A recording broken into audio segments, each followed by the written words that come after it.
sound on. Boom. The predator shows up. He grabs a child, runs to his car, throws the kid in the car, and attempts to drive away. The struggle ensues. Fortunately, this family was able to get their kid back. People started to come to their rescue, thankfully. This is the man trying to abduct children. Now, boom! Byron Rodgers, Tactical Protection Review. Learn protection strategies from a protection professional. Like, comment, share to people who need this information. Our mission is to make the world a safer place by helping good people become more dangerous. We got to beat the algorithm though, so make sure you guys hit the bell, subscribe so you don't miss a video, and share this with your loved ones. You know, becoming a protector isn't about spending 10 years and learning a martial art. It has so much to do with the software you're running as you navigate the world so you can live a safer pattern of life and avoid 90% of these things. Now, when we look at this situation right here, you know, we see this mom and she's walking with her kids. When we look at this situation, we see this mom walking with her kids, and it's like, what is she really doing wrong here? You know, let's take a look at the overall spread. Let's look at tactical positioning. Actually, take that back. Let's start with context, right? So context, you're out in the open. This is a transitional space. What do we know about transitional spaces? This is where attacks happen. Now, the first thing I would say is everyone talks about situational awareness. That's great, but like, what does that really mean, and how does that really help you become more efficient? It's just too broad of a stroke. You need to really dissect it. So when I approach situational awareness, I break it down into really 3 different prongs. Your context, tactical positioning, and then your rolling risk assessment, right? So context, you're in a transitional space, you know that you're more at risk. When you're in a transitional space, what are you looking for? The wolf. Who's watching you? That's what you need to figure out. Who is paying attention to you? Where are they? What assets do they have? Are they in a vehicle? This means they can strike and get away really quickly. Are they standing up? Are they following you? Who's actually watching you in that transitional space? Tactical positioning. Where are they located? And if that person's located in a place like, for example, in this instance, you know, if she would have seen this bad guy here who's watching from a vehicle or near a vehicle, and she realizes she's the mother, who is the protector in this instance, realizes this is her path of travel. This bad guy is over here on her flank, and his vehicle is over there as well on her flank. If he's going to strike, it's probably going to be somewhere in this line right here, right? Because that's going to keep him close enough to his asset, the vehicle, for escape.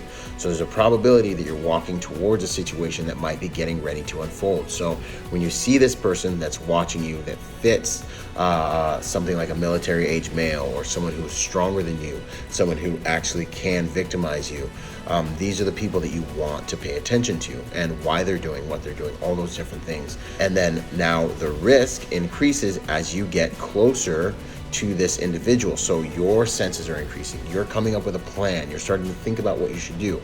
She would want to make eye contact with this guy. Make sure he knows that she can see him. The second thing is, you know, I talk to females about protection, and they're like, "Oh, I would fight. I would die for my kids." But the reality is, if you don't have the physical potency, if you don't have the skills, and if you don't have the tools, you might have to die for your family member, because there's just nothing else you're going to be able to do. There's nothing that a 100 and some odd pound female can do to stop a guy like me from doing whatever I want, almost. You know what I mean? Oh yes, of course, you can pick up a rock and hit him in the head.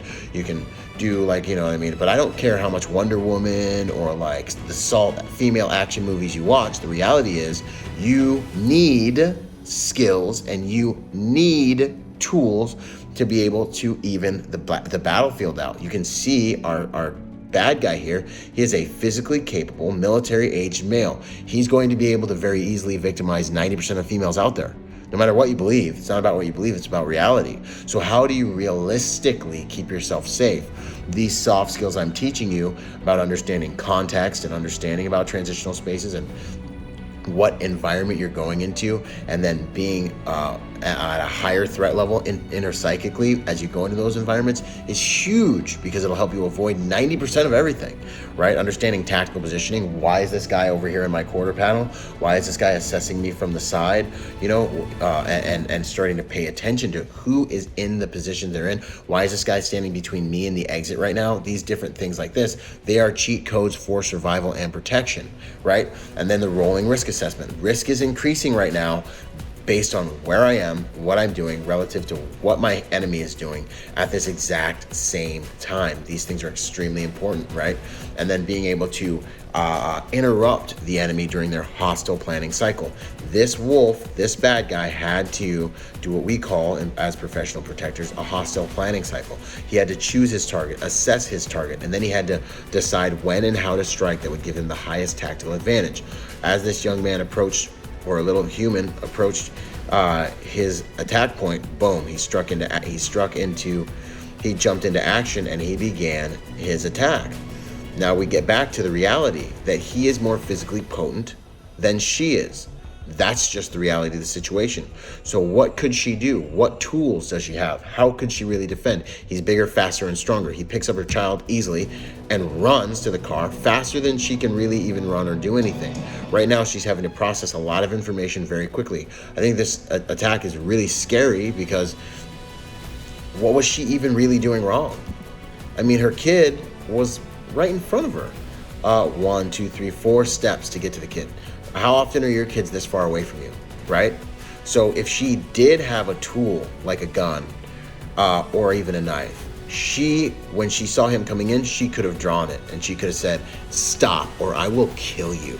You know what I'm saying? Stop or I will defend myself. And start giving commands and change the entire outcome of the situation.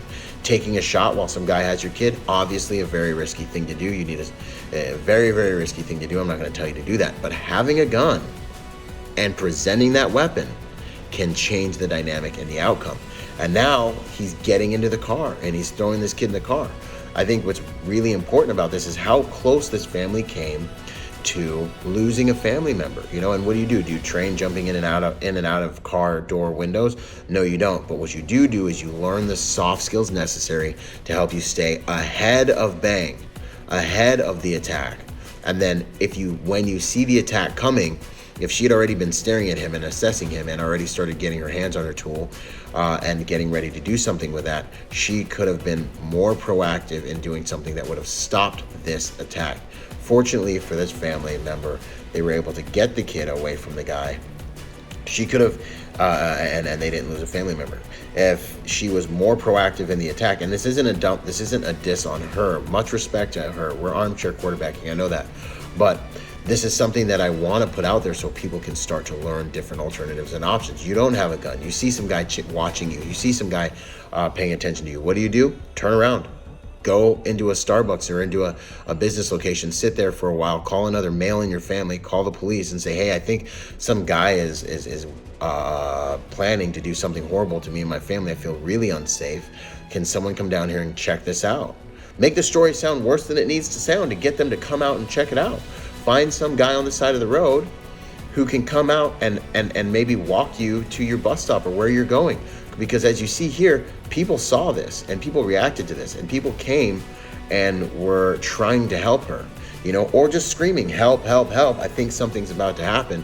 These types of things interrupt your enemy's hostile planning cycle and they complicate the battlefield for the enemy. Byron Rodgers Tactical Protection Review. Go to my website, byronrodgersmotivation.com. Train with us. You can train with us from the comfort of your own home. You can learn protection strategies from the best in the world. If you click the link for our free training guide, it can also be found at goprotectornation.com, and or train with us at one of our upcoming protector symposiums. Go to byronrodgersmotivation.com. You'll find all of it there, and I look forward to continuing the mission to make the world a safer place by helping good people become more dangerous. Out. Boom!